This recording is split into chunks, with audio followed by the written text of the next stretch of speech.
Oh, hi there. My name's Aaron Hill, and I'm the guy that researches how many Jews there are in things. You've probably seen some of my work, most notably from when Kanye West shared my Jews in the media spreadsheet, or more recently when the infographic I made, also about Jews in the media, has been going around. You know, some people's hobbies are video games, other people's hobbies are sports, and my hobby is how many Jews there are in things. Speaking of sports, did you know that the NBA has 14 Jewish owners out of 30 teams? That's pretty weird considering they only make up 2% of the population. Just saying. Whenever I find a Jew, I put a Star of David over their photo to indicate that they are Jewish. Think of it like maybe an armband, but a digital one that I put on there to keep track of them. Some people on the internet call me names or say I'm an anti-Semite because I get some things wrong or am purposely misleading, but I'm not an anti-Semite.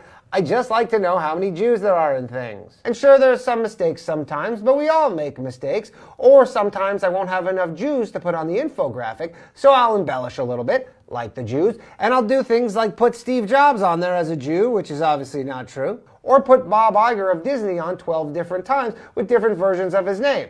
It doesn't really matter. People believe it because they're fucking idiots. Take Comcast NBC, for example. They have 186,000 employees, and here I counted 100 Jews working there. Concerning.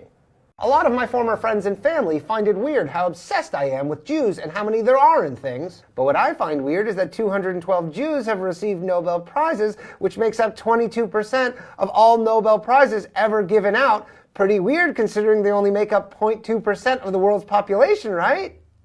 Some people say, what's the big deal that Jews are overrepresented in things? Surely they're underrepresented in other things. So wouldn't it basically make me a communist to want exact representation in all things?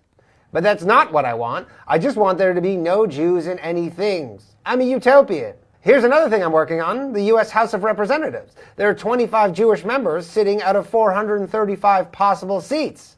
That makes up 6% of the total, yet again, Jews are only 2% of the US population, and that is very fascinating. Also, I wouldn't want you to think that I'm so one-dimensional that my only hobby is counting how many Jews there are in things. I also like to independently investigate inaccuracies in Holocaust statistics.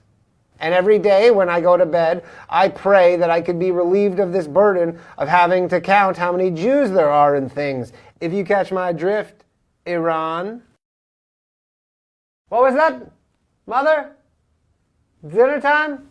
Mother's calling me for dinner. She made my favorite tonight, boiled potato. The fucking world is $281 trillion in debt. To who?